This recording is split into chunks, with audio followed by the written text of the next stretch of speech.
Cuando se les pide a las personas que elijan países a lo que considerarían mudarse, Canadá casi siempre está en la parte superior de la lista. Y es que es apenas lógico, ya que parece ser uno de los pocos países donde puedes ganar una buena cantidad de dinero y mantener una buena calidad de vida. Es un país con una reputación de ser seguro, estable, próspero, contar con servicios de alta calidad, una economía sólida y un gobierno bien estructurado. Sin embargo, según muchos canadienses, eso no es cierto. Y de hecho, está lejos de la realidad. Según los sondeos, 2/3 de los canadienses piensan que todo en el país está roto y sienten un profundo pesimismo sobre la situación económica y su calidad de vida. Pero, ¿qué está sucediendo? ¿Por qué los canadienses se sienten tan abrumadoramente infelices con el estado de su país? Pero antes de analizar lo que está sucediendo, profundicemos un poco en cómo se sienten realmente las personas en Canadá. Porque aunque el estereotipo general es que los canadienses son felices y alegres, el estado de ánimo en el país en este momento no podría ser más diferente. Las encuestas muestran que más de la mitad de los canadienses están enojados por la forma en que se gestiona su país. Y como mencioné antes, 2/3 piensan que Canadá está profundamente roto y están preocupados por la economía y por poder permitirse incluso sus necesidades cotidianas.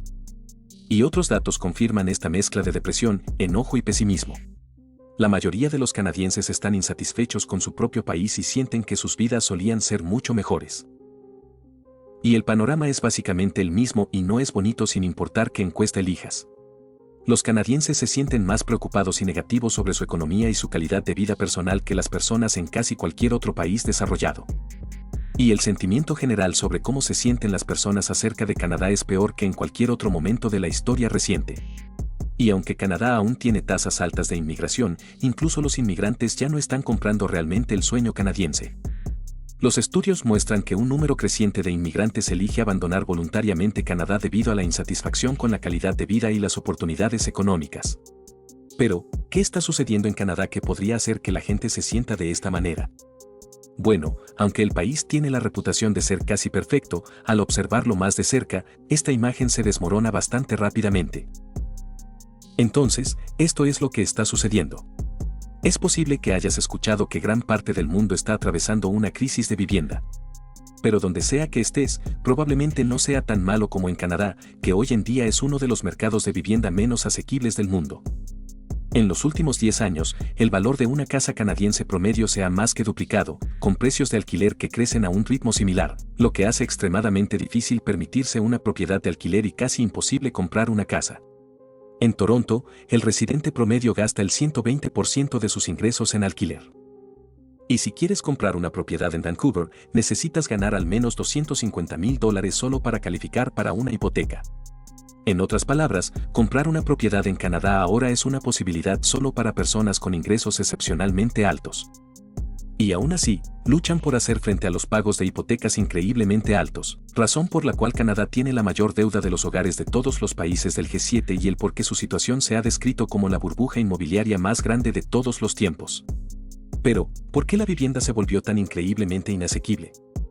Bueno, hay una fuerte demanda de viviendas, ya que Canadá tiene una población en rápido crecimiento debido al hecho de que acepta 500,000 de inmigrantes al año. Y simplemente necesita más hogares. Pero una población en crecimiento no tendría que ser un problema. El problema real es que Canadá está fallando por completo en construir suficientes viviendas para albergar a todas estas nuevas personas. Como en muchos otros países, las políticas de vivienda en Canadá están controladas por los gobiernos locales de las ciudades. Y han sido reacios a permitir la construcción de más viviendas, ya que eso devaluaría el precio de las propiedades que ya están allí. El tener menos viviendas significa que sus precios siguen aumentando, lo cual es excelente para los propietarios, que también son posibles votantes. Por lo tanto, los políticos locales no están abordando este problema para evitar molestar a sus actuales electores, aunque esto hace que la vivienda sea inasequible para todos los demás. Se enfrentan a una población constantemente creciente y al hecho de que tradicionalmente, el mercado inmobiliario canadiense ha sido una opción de inversión segura y popular para ricos extranjeros, especialmente aquellos de Asia, que buscan un lugar para colocar su dinero, y así surge una pesadilla en el sector inmobiliario. Pero no se detiene aquí, porque la vivienda está lejos de ser lo único en Canadá que es extremadamente costoso. Sorprendentemente, los canadienses pagan más que casi cualquier persona en el mundo por una serie de cosas comunes, como comestibles, tarifas bancarias, cargos de teléfonos celulares o viajes aéreos. El costo de la gasolina en Canadá es mucho más caro que en los Estados Unidos, mientras que el costo de la atención médica, por otro lado, es mucho más caro que en Europa. Y esto no es casualidad, sino más bien una consecuencia directa del hecho de que Canadá, más que cualquier otro país, está dominado por monopolios y oligopolios.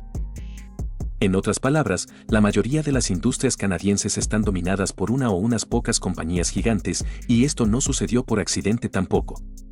En cambio, es el resultado de una estrategia cuestionable seguida por muchos gobiernos canadienses. En el fondo de esta estrategia está el temor a largo plazo de Canadá de que sus empresas autóctonas serán aplastadas por su competencia más grande y agresiva de los Estados Unidos. Esa es una preocupación legítima si vives justo al lado de la economía más grande y competitiva del mundo, pero ha hecho que Canadá sea un poco demasiado protector y convencido de que la única forma de evitarlo es ayudar a las empresas canadienses a crecer tanto como sea posible.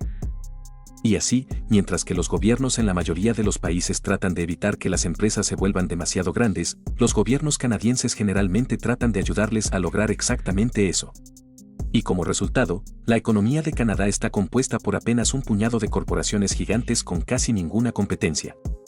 Pero el problema es que los monopolios no son buenos para nadie, excepto para ellos mismos.